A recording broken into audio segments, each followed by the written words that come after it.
குறைந்த விலை நிறைந்த தரம் தங்கள் தேவைகள் அனைத்தும் ஒரே இடத்தில் ஜெயச்சந்திரன் டெக்ஸ்டைல்ஸ். ஆக்சுவலாக வந்து அவர் ஜாதகத்தில் வந்து அவர் சிஎம் ஆகக்கூடிய இதே இருக்குங்க.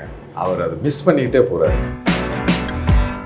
அதாவது வெங்கட் பிரபு எல்லாம் வந்து இப்போ இவ்வளோ பெரிய டைரக்டராக வரணும்னா வந்து ரொம்ப சந்தோஷமாக இருக்கு. பிரேம்ஜி வந்து அமர் சார்லாம் வந்து பிரேம்ஜி வந்து ஒரு மியூசிக் போடியா அப்படின்னா அந்த கேட்டார். மியூசிக்னா இளையராஜான்னா, ஹீரோயின்னா குஷ்பு தான். எல்லாம் வந்து கார்த்தி சாரை வச்சு அப்படி வந்து படங்கள் எப்படி படங்கள்லாம் வந்து அந்த டைமிங் வந்து அவருடைய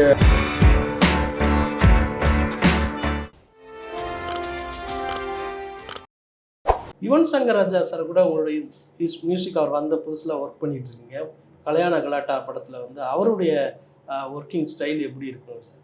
அது இப்பயும் எப்படித்தான் இருக்காரு. அப்படியே விளையாட்டா அப்படியே ஜாலியாக போய் ஆனால் விஷயமுள்ள அவர் வந்து எனக்கு வந்து ராஜா சார் வந்து அவர் கம்போஸ் பண்ணி அவர் ஃபஸ்ட்டு படம் சரத்குமார் படம் என்ன அரவிந்தன் பண்ண அந்த சாங் கம்போஸ் பண்ணும்போது அதை வந்து எங்ககிட்ட வந்து இப்போ போட்டுக்கேன் சூப்பராக பண்ணியிருக்காரு என் பையன் அப்படின்னு சொல்லுவார். அந்த சாங்கு இது ரெக்கார்டு 12 வயசு 13 வயசு அப்போ அவருக்கு. அதுக்கப்புறம் வந்து 15 வயசில் ஏதோ வந்து அரவிந்த் வந்துச்சு. இந்த சின்ன ஜமீன் சாங் கூட வந்து பவதாரணியும் யுவனும் பாடியிருப்பாங்க. மண்ணாத்திப்பு பாறையிலே வந்து இருக்கு மாமையில் அந்த ஓப்பனிங் அந்த தொகையரை மாத்திரம் வந்து அவங்க கோரஸ்லேருந்தே அந்த வாய்ஸ் வந்துருக்கும். அதுக்கப்புறம் நான் கல்யாண கலாட்டா பண்ணும்போது வந்து ராஜா சாரை விட்டு வந்துட்டு ஒரு படம் வந்துட்டுமேன்னு சொல்லிட்டு எனக்கு வந்து அந்த கில்ட்டிலே நான் வந்து மறுபடியும் வந்து யுவன்கிட்ட வந்து நான் வந்து கல்யாண கலாட்டா சாங் வந்து கேபி பிலிம்ஸுனால அவங்களுக்கு ஈஸியாக வந்துருச்சு. அப்போ வந்து அதே இதே வெங்கட் பிரபு இருப்பாங்களே, இதே வந்து பிரேம்ஜி, இந்த குரூப்புக்கு தான் உட்காந்து சாங் கம்போஸ் பண்ணி எல்லாத்தையும் ரெடி பண்ணணும். அது விளையாட்டாக இருக்கும் அதை பார்க்குறதுக்கு. பட் அதுதான் பின்னாடி வந்து அந்த ஜென்ரேஷன் வந்து பெருசாக வந்துருக்கு. இப்போ இதே படத்தில் வந்து வெங்கட் பிரபு வந்து ஒரு பாட்டு பாடி இருந்திருப்பார். அவர் பாடகராக வர்றதுக்கான முயற்சியில் இருந்த காலகட்டத்தில். ஆனால் உங்கள் படத்தில் பாடியிருப்பார். அப்போ நீங்கள் வந்து இவ்வளோ பெரிய டைரக்டராக ஆவார் நினச்சி பார்த்துருக்கீங்க. சினிமாங்கிறது வந்து அவங்க ரத்தத்திலே இருக்குது. அதனால் வந்து யார் எந்த நேரத்தில் எப்படி வருவாங்கன்னே சொல்ல முடியாதுல்ல. அதாவது வெங்கட் பிரபு எல்லாம் வந்து இப்போ இவ்வளோ பெரிய டைரக்டராக வரணும்னா வந்து ரொம்ப சந்தோஷமாக இருக்குது. பிரேம்ஜி வந்து அமர் சார்லாம் வந்து பிரேம்ஜி வந்து ஒரு மியூசிக் போடியா அப்படின்லாம் அந்த கேட்டார். இன்றைக்கி பிரேம்ஜியோட ஒரு வளர்ச்சி அதெல்லாம் வந்து நம்ம வந்து அந்தந்த காலகட்டத்துக்கு ஒரு கேரக்டர் வருவாங்க, ஜெயிப்பாங்க, நிற்பாங்க. அதுதான் வந்து உங்களுடைய முதல் பட கதாநாயகி கனகா அவர்கள் வந்து இன்றைக்கு வந்து தனிமையான ஒரு வாழ்க்கையை வந்து வாழ்ந்துட்டு இருக்காங்க. நீங்கள் அதை கேள்விப்பட்டீங்களா? அவங்கள சந்திச்சிங்களா? இல்லை, கேள்விப்பட்டேன்னு அது வந்து நம்மளுக்கு இதே இல்லை, பத்திரிகை வாய் மூலமாகவும் எல்லாத்தையும் வருது. பட் அவங்க வந்து அவ்வளோ பெரிய ஆர்டிஸ்ட்டு. அவங்க வந்து இப்போ கூட வந்து அவங்க நினச்சா வந்து ஒரு பெரிய கேரக்டரைசேஷன்லாம் பண்ணலாம். மிகப்பெரிய நடிகை. அது கேரக்டர் நல்ல பொண்ணு, அழகான பொண்ணு, நல்ல குணமான ஒரு பொண்ணு. ஸோ அந்த பொண்ணை அவங்க அம்மா இழப்புக்கு அப்புறம் வந்து அவங்களுக்கு வந்து தனிமை வந்து ரொம்ப இதாக இருக்கும். ஸோ கொண்டு வர்றதுக்கு வந்து கரெக்டான கைடு இல்லாதனால தான் வந்து இப்படி அவங்க செட்டாக இப்பயும் அவங்களுக்கு வந்து தன்னம்பிக்கையோடு வந்து அவங்க வெளியே வந்தாங்கன்னா ஜெயிக்கிறதுக்கு நிறைய சான்சஸ் இருக்குது. இதே போல் குஷ்பு அவர்களும் அவங்க வந்து நிறைய கிசுகளும் விமர்சனங்களும் எதிர்கொண்டு வந்தாங்க. அவங்க படத்தில் பிரபுவும் குஷ்புவும் கூட நடிச்சிட்டு இருந்தாங்க. அந்த நேரத்தில் வந்து நிறைய விமர்சனங்கள் வந்தது. அந்த நேரத்தில் உங்கள் செட்டில் வந்து அவங்க எப்படி இருந்திருப்பாங்க, எப்படி பழகியிருப்பாங்க, உங்களுடைய அனுபவம் எப்படி இருந்தது? குஷ்பு வந்து எனக்கு வந்து நல்ல பெஸ்ட்டு ஃப்ரெண்டு. அது எந்த வித மாற்றம் கிடையாது. அவங்கள மாதிரி அந்த காலகட்டத்தில் ஒரு சூப்பர் ஸ்டார் யாருமே கிடையாது. குஷ்பு இல்லாட்டினா எப்படி இளையராஜா இல்லாட்டினா மியூசிக்னா இளையராஜான்னா, ஹீரோயின்னா குஷ்பு தான். அந்த அளவுக்கு அவங்க வந்து எந்த கேரக்டர்னாலும் எடுத்து பின்னி எடுத்துருவாங்க. காமெடியாக இருக்கட்டும், கமர்ஷியலாக இருக்கட்டும், ஃபேமிலி அப்பயே வந்து ஓல்டு கெட்டப் போட்டு பெரிய பிள்ளைகள்லாம் வந்து இதாகி அந்த மாதிரிலாம் வந்து பெரிய ஒரு அச்சீவ்மெண்ட்டான ஒரு ஜீனியஸ் ஆர்டிஸ்டாக. ஸோ அவங்க வந்து செட்டில் வந்து நீங்கள்லாம் நம்ப மாட்டீங்க, அவங்க வந்து ரொம்ப இறக்க குணம் உள்ளவங்க, ஈகை குணம் உள்ளவங்க. கையில் இருக்கிறதெல்லாம் அப்படியே எடுத்து கொடுத்துருவாங்க அந்த ஷூட்டிங் முடிஞ்சோடனே. அந்த மாதிரி வந்து ஒரு கேரக்டரை இன்ன வரைக்கும் வந்து சினிமா இண்டஸ்ட்ரியில் நான் பார்க்கல. அவ்வளோவா தங்கமான ஒரு நல்ல ஃப்ரெண்ட் எனக்கு. அதே மாதிரி கார்த்திக் சாரை வச்சு படம் எடுக்கிறவங்க வந்து நிறைய பேர் தயங்கிக்கிட்டு பயந்துக்கிட்டு இருந்த காலகட்டத்தில் நீங்கள் அவரை வச்சு ரொம்ப ஷார்ப்பாக நல்ல படங்களை வந்து கொடுத்துருக்கீங்க. அவர் கரெக்ட் டயத்துக்கு வரமாட்டார் அப்படிங்கிறது தான் பெரிய குற்றமாக இருந்தது, குறையாக இருந்தது. உங்கள் ஷூட்டிங்க்கு அவர் வந்து எப்படி வந்திருந்தார் கொஞ்சம் சொல்லுங்கள். கார்த்திக் சாரை பொறுத்த அளவுக்கு வந்து கதை பிடிச்சி அதில் செட் ஆகுன்னு நடிக்கணும்னு விருப்பப்பட்டார்னா எந்த நேரம்னு பார்க்க மாட்டாங்க. அவரே கூப்பிட்டு அவரே வந்து இதை எடுங்க போகுங்கன்னு சொல்லுவார். செட் ஆகாதனால தான் சில இதெல்லாம் வந்து அவர் ஓடி போகிறது வர்றது அப்படி இப்படிலாம் சொல்லுவாங்க. பட் என்னை பொறுத்தளவுக்கு நான் பண்ண படங்க பூரா வந்து ஒவ்வொரு கேரக்டரை அனுபவிச்சு நீங்கள் வந்து நம்ம சின்ன ஜமீன்லாம் வந்து மொத்தமே 7 ட்ரெஸ்ஸு. அன்னைக்கு அவர் வந்து சூப்பர் ஸ்டார் லெவலுக்கு இருந்தவர். 7 ட்ரெஸ்ஸு, காலில் செருப்பு இல்லாமல் வந்து காலில் அடிபட்டு இந்த கிளைமேக்ஸ் ஃபைட்லாம் வந்து அந்த ஆற்றுக்குள்ளையெல்லாம் ஃபைட் பண்ணுவார். ரத்தம் ஓடிக்கிட்டே இருக்கும். சின்சியராக பொள்ளாச்சி விட்டு வரவே இல்லையே. 68 நாள் இருந்தார். 60 நாள் என் கூட இருந்தார். அதே போல் ஆனந்த பூங்காட்டு தீபாவளி கூட வரல சார். அவங்க ஒய்ஃப்டெல்லாம் பேச விட்டு தீபாவளியெல்லாம் வாழ்த்து சொல்லி அந்த போர்ஷனை முடிச்சுட்டு தான் வெளியே வந்தார். அதாவது அவருடைய போக்கு, சில இடங்களில் அவருடைய போக்குக்கு போய் நம்ம வந்து ஒர்க் பண்ணணும். நம்ம போக்குக்கு வந்து வீம்புக்கு நம்ம வந்து பண்ணோம்னா அது வந்து அங்கே அவர்கிட்ட தோற்று போகணும்.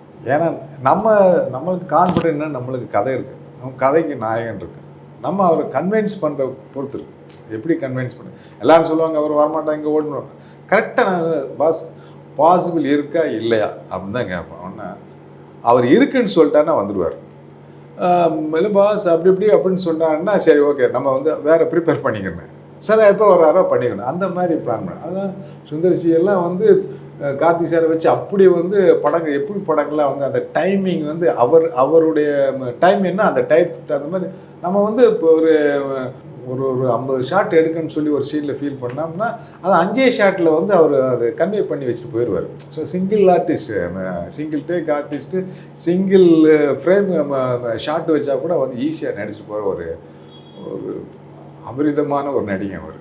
கார்த்திக் சாரை பற்றி பிரமாதமாக சொன்னீங்க. இதே மாதிரி சிறந்த நடிகை, உங்களுடைய கதாநாயகிகளில் வந்து சிறந்த நடிகைன்னு யாரை சொல்லுவீங்க சார்?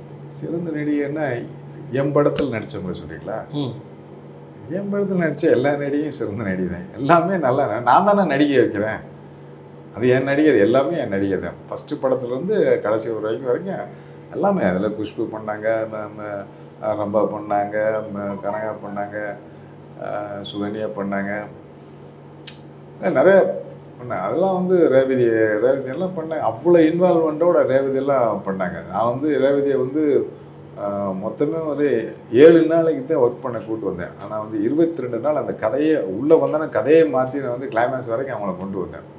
ஸோ அந்த மாதிரி ஒரு நம்மளுக்கு வந்து கோஆப்ரேட் பண்ண எல்லா ஆர்டிஸ்ட்டும் வந்து பெஸ்ட் ஆர்டிஸ்ட் தான். அஜித் அவர்களை வச்சு அவள் வருவாளா, ஆனந்த பூங்காற்றேன்னு வச்சு எடுத்திருக்கீங்க. அவருடைய இவ்வளோ பெரிய கேரியர் அவருக்கு வரும் அப்படிங்கிறத அவர் நினச்சி பார்த்தீங்களா? இப்போ அவரை நீங்கள் சந்திச்சிருங்களா? இப்போ கதை சொல்கிறதுக்கு நீங்கள் தயாராக இருக்கீங்களா? அஜித் சார் வந்து ஃபஸ்ட்டு நான் வந்து அவள் வருவாளா பண்ணும்போதே வந்து அவர் பெயினோடு, அவருக்கு ஒரு பேக் பெயினோடு வந்ததே நடிக்க வந்தார். ஸோ அவரை பற்றி நான் சொன்னோம்னா வந்து அது ஒரு சுயம்பு சினிமாவில் தானாக உருவான ஒரு கேரக்டர். யாருடைய சப்போர்ட்டும் இல்லாமல் தன்னிச்சையாக நின்று ஜெயிச்ச ஒரு கேரக்டர். ஸோ அவரை பற்றி சொன்னோம்னா சொல்லிட்டே போனேன். ஆக்சுவலாக வந்து அவர் ஜாதகத்தில் வந்து அவர் சிஎம் ஆகக்கூடிய இதே இருக்குங்க. அவர் அதை மிஸ் பண்ணிக்கிட்டே போகிறார். அது ஏன்னு எனக்கு உண்மை புரியலை. ஸோ அந்த அளவுக்கு வந்து அவர் கான்ஃபிடெண்ட்டாக வந்து ஒரு என்ன சொல்கிறது, தன்னம்பிக்கையுள்ள ஒரு நடிகர். அவர் அப்போ இருந்தே வந்து நான் அவ்வளோ ஒரு வேலை பண்ணும்போதும் சரி, ஆனந்த பூங்காட்டு பண்ணும்போதும் சரி, எப்படி இருந்தாரோ அப்படியே தான். இது உங்கள் கேரியர் சார், நீங்கள் தான் கரெக்ட் பண்ணிக்கணும், நாங்கள் நடிகனுங்க எப்படி வேணாலும் வந்துடுவோம் அப்படின்னு சொல்லிட்டு நம்மளைத்தான் வந்து தூண்டி நம்மளை வந்து ஃபோர்ஸ் பண்ணி நம்மளை வந்து ஒரு அக்கறை உள்ள ஒரு அபரிதமான ஒரு நடிகர். இத்தனை வருட சினிமா வாழ்க்கையில் நீங்கள் சாதிச்சிட்டோம் அப்படிங்கிறது நினைக்கிறது எது? இந்த விஷயத்தை நம்ம மிஸ் பண்ணிட்டோம், இதை இன்னும் வேறு ஒரு க்ரியேட்டிவாக ஒரு படைப்பை கொண்டு வந்திருக்கலாம் அப்படின்னு நீங்கள் நினைக்கிறது எது சார்? சும்மா சாதாரண ஒரு வில்லேஜ்லேருந்து நம்ம வந்து இங்கே சினிமாவில் வந்து இத்தனை ஜனங்கள் நம்மளை பார்த்து எப்போ பார்த்து ஆட்டோகிராஃப் வாங்கி ஃபோட்டோ எடுக்கணுன்னா அதே ஒரு பெரிய சாதனை தாங்க. இதுக்கு மேலே நான் வந்து என்னத்தை சாமிக்கிறேன்.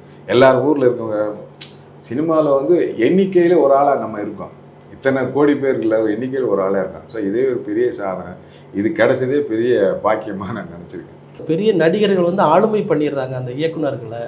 அவங்க வந்து மேற்கொண்டு வளர முடியல அப்படிங்கிறது, அந்த இயக்குனர்கள் வளர முடியாமல் போயிடுது அப்படிங்கிறத சொல்கிறேன். அப்படி இயக்குனர் நான் சொல்லியிருக்கேனா? ஆமாம், எங்கே சொல்லியிருக்கேன் தெரியலையா? அப்படி இயக்குனர்கள் வளரக்கான, அதாவதுங்க ஒன்றே ஒன்று, ஒரு கதை நல்ல கதை ரெடி பண்ணிட்டோம்னா நம்ம கண்ட்ரோலில் வந்து நடிகனும் சரி ப்ரொடியூசரும் சரி எல்லாமே இண்டஸ்ட்ரியே நம்ம கையில் வரும். ஒரு நல்ல கதை மட்டும் பண்ணணும். சும்மா ஏனோ தானோ ஒரு லைனை பண்ணிட்டு போய் ஹீரோவை இம்ப்ரூவ்ஸ் பண்ணிட்டு அவன் போய் ப்ரொடியூசரை போய் வந்து இம்ப்ரூவ்ஸ் பண்ணிட்டு அவரை வச்சு பண்ணுங்க அப்படின்னு சொல்லிட்டு பின்னாடி வந்து அது வந்து தொங்கி போகிறதுலாம் நிறைய கதைகள்லாம் இருக்குது. ஸோ நம்ம ஆணி என்னென்னா கதை, அந்த கதையை வந்து கரெக்டாக பண்ணிட்டு வந்து நம்ம ஹீரோவுக்கு வந்து அட்ஜஸ்ட் பண்ணாமல் நம்ம என்ன நினைக்கிறோம் ஃபைனல் ப்ராஜெக்ட்டு நம்மளை பற்றி பேசும். என்னதான் ஹீரோவுக்கு அட்ஜஸ்ட் பண்ணிட்டு ப்ரொடியூசருக்கு அட்ஜஸ்ட் பண்ணிட்டு அப்படின்னு நீங்கள் ஸ்ட்ராங்காக நின்று ஜெயிக்கணும். அது நீங்கள் என்ன சொல்ல வந்தீங்க அதை வந்து சொல்லணும். எனக்கு வந்து இப்போ லேட்டஸ்ட்டாக இப்போ வந்து ஒரு படம் விஜய் சேதுபதியோட 50ஆவது படம் வந்து மகாராஜன். அந்த மாதிரி ஒரு டைரக்டர் வந்து உண்மையிலே நம்ம பெருமையாக இருக்கார் பார்க்கணும். அவ்வளோ ஒரு ஸ்க்ரீன் பிளே, ஒரு சின்ன ஒரு கதையை வந்து அப்படி மூவ் பண்ணி அதில் ஒரு த்ரில்லர் கொடுத்து அந்த ஹீரோ வந்து அப்படியே அடக்கி வச்சு அடி வாங்கிட்டு ஒதுங்கிட்டு போகிறது. ரொம்ப அவன் எக்ஸ்ட்ரானரி டைரக்டர், பெரிய ஆளாக வருவார்கள். இப்போ இது மாதிரியான படங்கள் வந்துட்டு இருக்க நேரத்தில் இன்னொரு பக்கம் பிரம்மாண்டமான படங்களும் அது மாதிரியான அது வன்முறை அதிகமாக வர்ற படங்களும் தொடர்ந்து வந்துக்கிட்டு இருக்கு. இதை பற்றி என்ன நினைக்கிறீங்க? No comments. இதை பற்றி நான் சொல்ல வேண்டிய அவசியம் இல்லை. அது அந்தந்த காலகட்டத்தில் ஒரு டைரக்டர் வருவாங்க, இந்த பிரம்மாண்டத்தை எடுப்பாங்க, அதில் ஜெயிக்கவும் செஞ்சுருக்காங்க, தோக்கவும் செஞ்சுருக்காங்க. ஸோ அதில் வந்து ஆடியன்ஸுடைய இதை வச்சு தான் நம்ம வந்து கணிக்க முடியும். ஒரு சாமானியனுக்கு வாழ்க்கையில் ஏற்படுற மிகப்பெரிய சோகம் வந்து அவங்களால தாங்க முடியாது. ஆனால் படைப்பாளிங்கிற ஒரு இயக்குனருக்கு வந்து ஒரு மெல்ட்டான மென்மையான மனம் உள்ளவர். உங்களுடைய மகன் மெக்காவுக்கு போயிருந்த நேரத்தில் தவறின அந்த சூழலில் இருந்து நீங்கள் எப்படி விடுபட்டு வந்தீங்க, அதை சொல்லுங்கள். இது நான் எங்கே விடுபட்டு வந்தேன், அதுக்குள்ளே தான் இருக்கேன். பையன் ஊருக்கு போயிருக்கான் அப்படின்னு தான் நான் இருக்கேன். இன்ன வரைக்கும் அவன் வந்து அவர் இறந்து போனது மாதிரி இன்னும் வந்து நான் நினைக்கல. ஊருக்கு போயிருக்காரு, ஏதாவது வேலைக்கு போயிருக்காரு. ஸோ அந்த இதில் தான் வந்து இன்ன வரைக்கும் நாங்கள் இருக்கோம். அவர் இறந்து போனது அந்த ஃபீலிங்கெலாம் நம்ம கொண்டுட்டே வரலாம். நம்ம கூட இருக்கார், நம்ம கூட போகிறாரு வர்றாரு அப்படின்னு தான் வந்து இன்னை வரைக்கும் வந்து அவரை பற்றி நாங்கள் நினச்சிட்ருக்கோம். ஸோ அந்த ஃபீல் நீங்கள் சொல்கிறது வந்து ஒரு 2 வருஷம் வந்து நான் என்னை வேலை பார்க்க விடலை. கரெக்டாக வந்து மைண்டே வந்து ஒரு இதாக தெரியும். ஏன்னா அவரை வச்சு ரொம்ப பிளானிங்லாம் பண்ணியிருந்தேன். ஸோ அதெல்லாம் வந்து எனக்கு மிஸ் ஆனேன்னா கொஞ்சம் கன்ஃபியூஸாக இருந்துச்சு. பட் அடுத்து என்ன அப்படிங்கிறது தானே, கடந்து போன திரும்பி பார்க்க வரணும், எதுனாலும் திரும்பி பார்க்க வரணும். நம்ம இன்றைக்கி என்ன அப்படின்னு தான் பார்க்கணும். அதனால் வந்து அவர் போனதுன்னு நான் நினைக்கவே இல்லை. என் கூட தான் இப்பயும் இருக்கார். உங்கள் மற்ற பிள்ளைங்க மகள்கள் வந்து எந்த துறையில் இருக்காங்க? அவங்க வந்து படிச்சுட்டு இருக்காங்க. திரைத்துறைக்கு வர்ற யாருக்காவது ஐடியா இருக்கா அவங்க பிள்ளைங்களுக்கு? அவருக்கு மட்டும்தான் இருந்துச்சு. அதுதான் வந்து அவருடைய ஆம்பிஷன். என்ன திட்டம் வச்சுருந்தீங்க சார்? அவரும் வந்து ஹீரோ தான் பண்ணி பிளான் பண்ணி வச்சுருந்தோம். வித் டைரக்ஷன் நல்லா கதை, நல்ல நாலேஜ் இருக்குது, எல்லாமே இருந்துச்சு, எல்லா எபிலிட்டியும் இருந்துச்சு. அவர் டான்ஸு ஃபைட்டு எல்லாமே கற்றுக்கிட்டு தான் இருந்தார். சார் நம்மளுக்கு கொடுப்பனை இல்லை. ஸோ நம்ம தான் கடைசி வரைக்கும் வந்து சினிமா. உங்களுடைய கதை, உங்களுடைய எழுத்தில் வந்து மிகப்பெரிய குடும்பம் சார்ந்த ஒரு கதைகளாகவும் உணர்வுகளுக்கு மரியாதை கொடுக்குற கதைகளாகவும் நிறைய எடுத்துக்கிட்டு இருந்தீங்க. இன்றைக்கு வந்து ரஜினி அவர்கள் வந்து அவருடைய பெரிய ஆக்ஷன் படமாக இருந்தாலும் அதுலேயும் ஒரு மென்மையான ஒரு உணர்வுபூர்வமான காட்சிகளை வைக்கணும்னு விரும்புகிறார். நீங்கள் அவருக்கு இன்றைக்கு கதைக்கு சொல்லக்கூடிய வாய்ப்பு இருக்கா? எனக்கு நான் வந்து ரஜினி சார்ட்ட ஆல்ரெடி வந்து நான் என்னுடைய 2வது படமே அவரை வச்சு தான் பண்ணுறதா இருந்துச்சு. ஆக்சுவலாக வள்ளல் அவருக்கு தான் பண்ணியிருந்தேன் நாங்கள். அண்டு அதுக்கப்புறம் சிவச்சந்திரன் சார் வந்து ஒரு அருமையான ஒரு கதை பண்ணியிருந்தார். அதை வந்து சிவாஜி ப்ரொடக்ஷனுக்காக நாங்கள் போய் சார்கிட்ட போய் சொன்னோம். பட் என்னை ரொம்ப பிடிக்கும் அவருக்கு, சாருக்கு. நான் அவர் அசிஸ்டன்ட் டைரக்டர் காலத்துலேருந்தே வந்து அண்ணன் நான் சுற்றிக்கிட்டு இருப்பேன். அவர் எங்கே பார்த்தாலும் வந்து வண்டியை நிப்பாட்டி கூட பேசுகிறேன். அந்த அளவுக்கு வந்து எனக்கு வந்து அதே போல் வந்து சுதந்திர படம் பார்த்துட்டு வந்து அவர் வந்து என்னை தூங்கவே விடலை. படம் பார்த்துட்டு வந்து என்ன படம் வந்து முதலாளிகிட்ட சொல்லு பப்ளிசிட்டி பண்ண அப்படி போன்னு சொல்லிட்டு என்னை தூங்கவே விடலை. அது அடுத்த படமே நம்ம படமே பண்ணுற மாதிரியே அவர் வந்து இது பண்ணார். பட் எப்போனா அவருக்குன்னா எந்த கதை வேணாலும் பண்ணலாங்க. அவர் ரஜினின்னு ஒரு ஒரு பேர் போட்டால் போது ஆட்டோமேட்டிக்காக கதை எல்லா இயக்குனருக்கும் அது வரும். சிவாஜி சாருக்கு எப்படி வந்து நம்ம வந்து ஃபீல் பண்ணி கதை சொல்கிறோமோ அதே மாதிரி வந்து ரஜினி சாருக்கு வந்து கமர்ஷியலோடு நம்ம வந்து எல்லா கதையும் நம்ம வந்து பண்ணுறோம். அதில் ஃபீலிங் இருக்கும், ஆக்ஷன் இருக்கும், காமெடி இருக்கும், எல்லாமே இருக்கும். ஸோ அந்த மாதிரி வந்து எப்போ கூப்பிட்டாலும் எப்போ இது பண்ணாலும் கதை சொல்கிறதுக்கு வந்து என்னை மாதிரி இயக்குனர் இன்னும் ரெடியாக தான் இருக்கும். இன்னொரு பக்கம் பார்த்தீங்கன்னா கமல் அவர்களுடைய அவர் மிகப்பெரிய திரைப்பயணத்தில் நம்ம ஊர், அதாவது தேனி சார்ந்த ஒரு அங்கே வந்து அவர் எடுத்த விருமாண்டி சமயத்தில் வந்து மிகப்பெரிய ஒரு எதிர்ப்பு அவருக்கு வந்து வந்தது. அதையும் மீறி அவர் வந்து இன்னும் சொல்லப்போனால் உங்கள் உத்தமபாளையத்தை நம்ம உத்தமபாளையத்தில் வந்து அவர் வந்து ஒரு காட்சி எடுக்கிறதுக்காக அவருக்கு எதிர்ப்பு தெரிவித்தாங்க. இன்றைக்கும் அவர் தொடர்ந்து அதை போராடிக்கிட்டே இருக்கார் இந்த மாதிரி காட்சிகளை எடுக்கிறதுக்கு. நீங்கள் அவருக்கான கதைகள் எதுவும் வச்சுருக்கீங்களா? அவரை வந்து சந்தித்து கதை சொல்லியிருக்கீங்களா? அந்த அனுபவம் எப்படி இருந்தது? இல்லை எனக்கு வந்து கமல் சாருக்கு கதை சொல்கிற அளவுக்கு வந்து அவர் வந்து வேறு ஒரு ஃபீல் உள்ளவருங்க. இப்போ நம்ம வந்து கமர்ஷியல் டைரக்டர். ஸோ நான் அதை வந்து அவருக்கு சொல்லணும்னா அது அவர்கிட்டதே நம்ம வாங்கணும். அவர்கிட்டதே ஒரு கதையை கேட்டு அதுக்கு உட்காந்து நம்ம ஸ்க்ரீன் ப்ளே பண்ணணும். ஏன்னா அவர் எந்த மாதிரி தாட்டில் இருக்குன்னு சொல்ல முடியாது. ஏன்னா அவர் வந்து கரண்ட்டு ஆர்டிஸ்ட். இன்னைக்கு என்ன வந்து இருக்கோ அதை பண்ணுற ஒரு தொழில்நுட்ப கலைஞர் வேறு. ஸோ அவர் வந்து ஏதாவது நீங்கள் இப்போ பண்ணுறவங்கன்னா அப்படின்னா அவருக்கு போய் கதையாக சொல்லியிருப்பாங்க, அவர்கிட்ட போய் ஒரு ஐடியா சொல்லுவாங்க. அவர் வந்து ஒரு செட் பண்ணி கொடுப்பாரு. அந்த செட் பண்ணுறதுல வந்து நம்ம வந்து என்ன விஷயங்கள் என்னென்ன இப்போ இன்றைக்கி என்ன இருக்கோ அதெல்லாம் வந்து உள்ளே புகுத்தி வந்து நம்ம கொண்டு வந்து அதை அவரை ஜெயிக்க வைக்கிறது வேறு. ஸோ அவர் வந்து தனிங்க. அவருக்கு வந்து நம்ம வந்து அவர் மூலியமாகத்தான் நம்ம வந்து கதைகளை வாங்கி நம்ம வந்து பண்ணினா அதுதான் ஜெயிக்கும். அது நம்ம பண்ணணும், ஸ்க்ரீன் ப்ளே நம்ம பண்ணணும். மாவு தமிழா நேயர்களுக்காக இவ்வளோ நேரம் நீங்கள் வந்து ஒதுக்கி பேட்டி கொடுத்ததுக்கு ரொம்ப நன்றி சார். ரொம்ப நன்றி. தேங்க்யூ.